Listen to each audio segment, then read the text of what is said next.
성숙한 그리스도인이 된다는 것, 바울의 말로 하면 그리스도의 장성한 분량에 이르기까지 자란다는 것의 의미는 도대체 무엇일까요? 에베소 사람들에게 쓴 바울의 편지는 이 질문에 대한 답을 할 수 있는 배경을 제공해 줍니다. 이 편지의 핵심에 있는 한 문장에 우리는 초점을 맞추어야 합니다. 사랑 안에서 진리를 말하며 우리는 머리이신 그리스도께로 모든 면에서 자라야 합니다. 에베소서 4장 15절. 우리 모두는 태어납니다. 우리가 다른 모든 사람과 가지는 공통점입니다. 예외가 없습니다.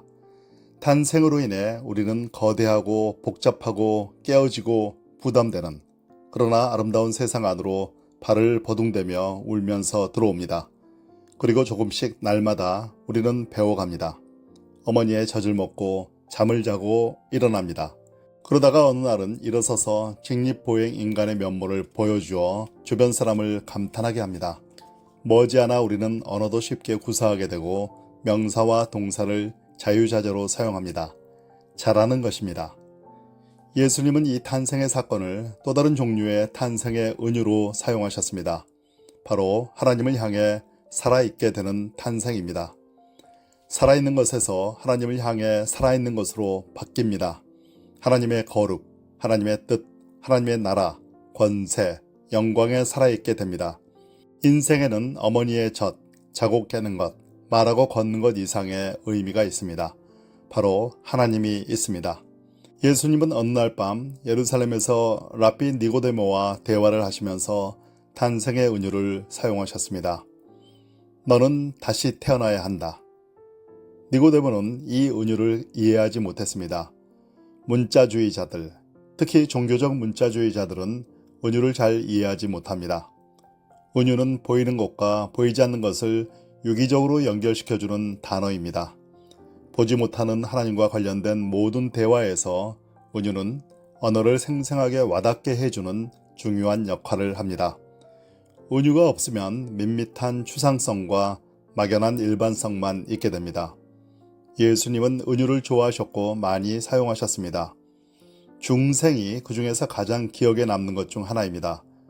그러나 니고데모는 이해하지 못했습니다. 사람이 다시 한번 어머니의 뱃속으로 들어갔다 나올 수 있습니까? 그러나 예수님이 이 중생의 은유를 설명하셨기 때문에 니고데모가 결국에는 이것을 이해했을 것이라고 우리는 어느 정도 확신할 수 있습니다. 은유에도 불구하고 혹은 은유 때문에 니고데모는 다시 태어났습니다. 태어나기만 한 게 아니라 자랐습니다.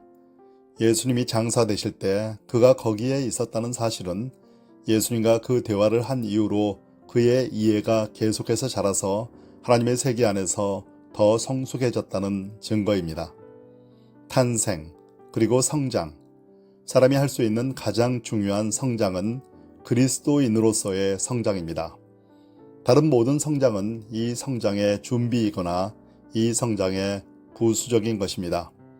생물학적, 사회적, 정신적, 감정적 성숙은 궁극적으로 모두 그리스도 안에서 자라는 것에 흡수됩니다.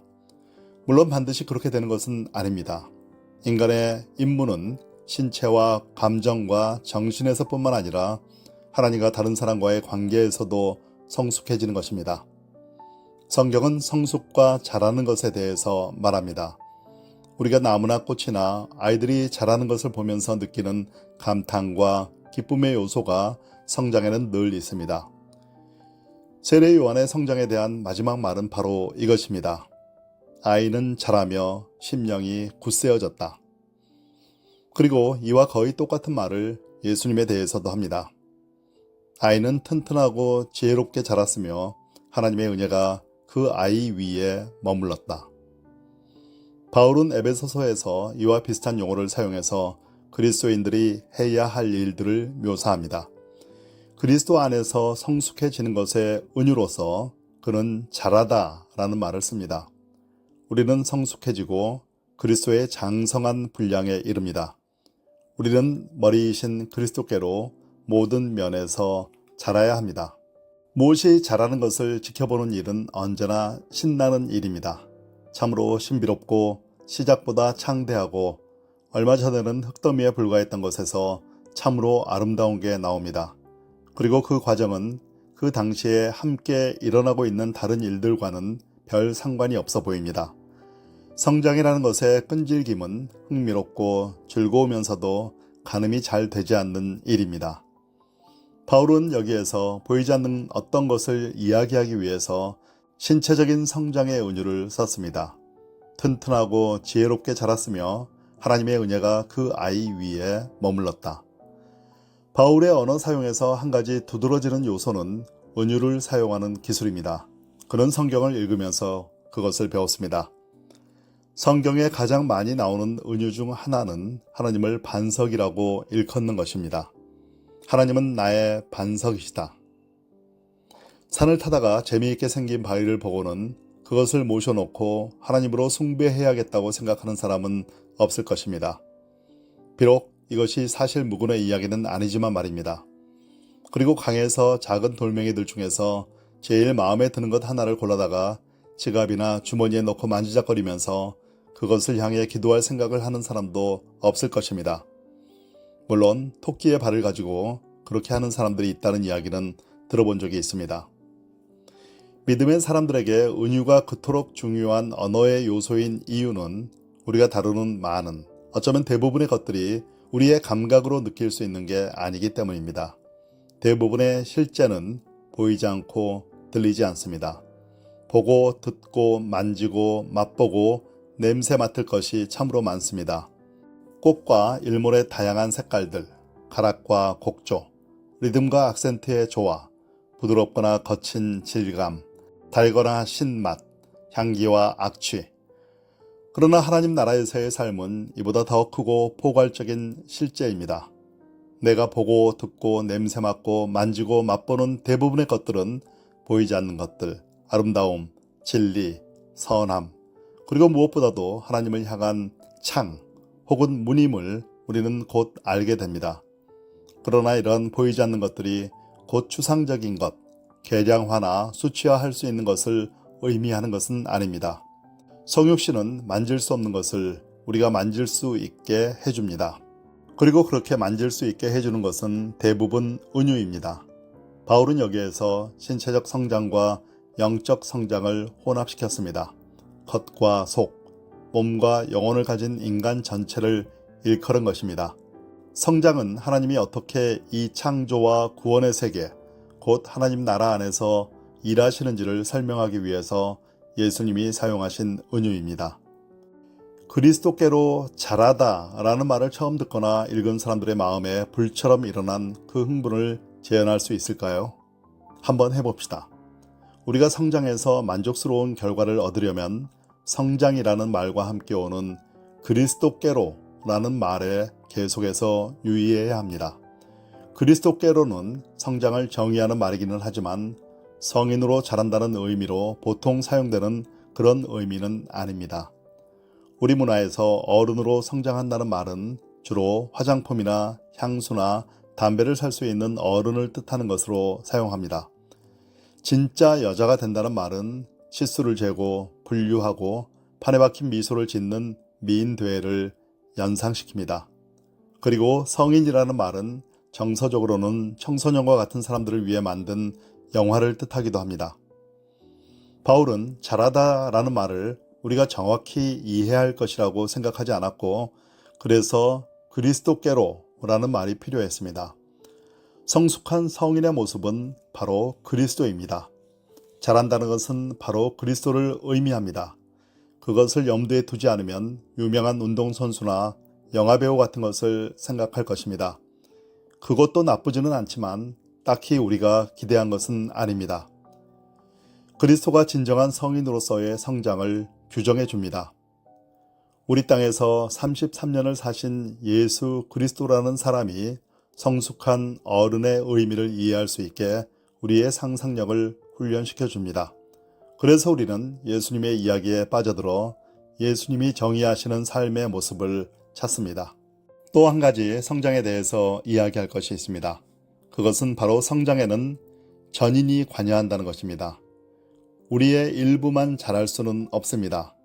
성장은 특수 임무가 아닙니다. 팔이나 다리만, 귀나 발만 전문으로 할 수 없습니다. 그렇게 된다면 서커스 같은 데서나 필요한 별난 모습을 갖추게 될 것입니다. 우리가 오해하지 않게 하기 위해서 바울은 자신이 말하는 바를 좀 더 상세히 설명합니다. 모든 면에서 자라야 합니다. 예외가 되는 부분은 하나도 없습니다. 모든 면이란 모든 것을 포함한다는 뜻입니다. 잘하는 일을 일요일이나 1시간의 묵상이나 자녀에 대해서만 국한시키는 사람들이 있을 것입니다. 그들은 대하기 힘든 사람은 상대하지 않습니다. 우리는 거의 본능적으로 특정 부류의 사람과는 아예 교류를 하지 않는 경우가 많습니다. 혹은 배우자나 자녀나 상사와의 관계는 성장의 예외 영역으로 둡니다. 세금 신고할 때 면세 사항을 최대한 빼곡히 적어 넣듯 우리가 성장에서 제외시키는 영역들을 길게 나열할 수 있습니다.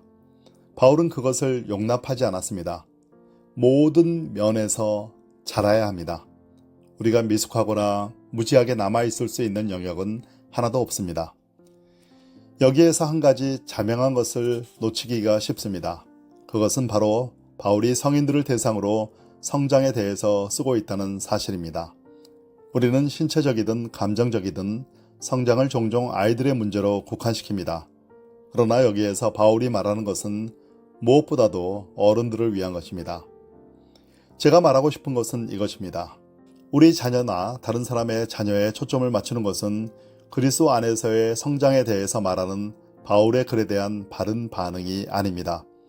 성장해야 하는 것은 저이고 또한 여러분입니다. 베드로는 다른 표현으로 같은 말을 했습니다. 순수한 영적인 젖을 사모하십시오. 그것으로 여러분이 구원으로 자랄 수 있도록 말입니다.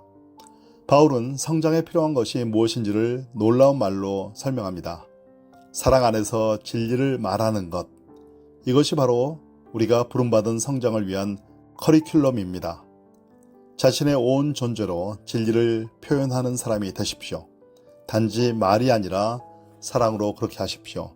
성실하게 사랑으로 정의되는 자신의 모습으로 사십시오. 이 말이 의미하지 않는 것 한 가지는 진리를 말하거나 진리 선언을 하는 것입니다.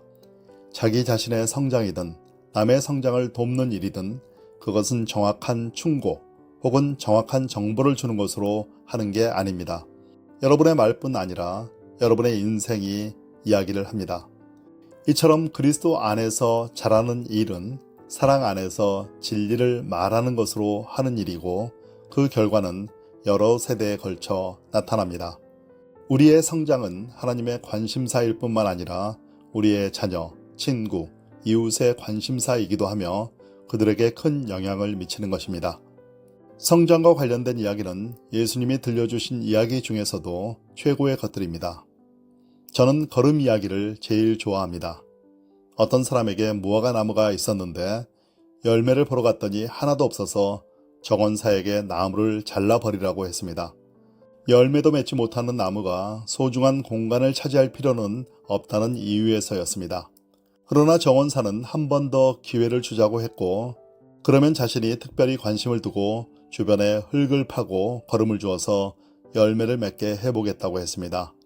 내년에 열매를 맺으면 좋은 일이고 그렇지 않거든 잘라버리십시오. 유예 기간을 요청한 정원사는 예수님입니다. 여러분의 삶을 찾아가 보면 거기에 열매가 있을까요?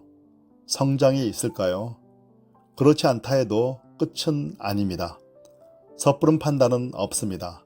그 정원사는 우리 모두에게, 여러분에게, 그리고 저에게 복음을 전합니다. 예수님이 전하고 계십니다. 예수님이 적극적으로 우리 삶에 걸음을 주시고 하나님이 우리에게 의도하시는 모든 것을 맺도록 함께 일하십니다. 바울의 말대로 우리 모두가 하나님의 아들을 믿고 아는 일에 하나가 되고 성숙해지고 그리스도의 장성한 분량에 이르기까지 예수님은 그렇게 하실 것입니다. 아멘.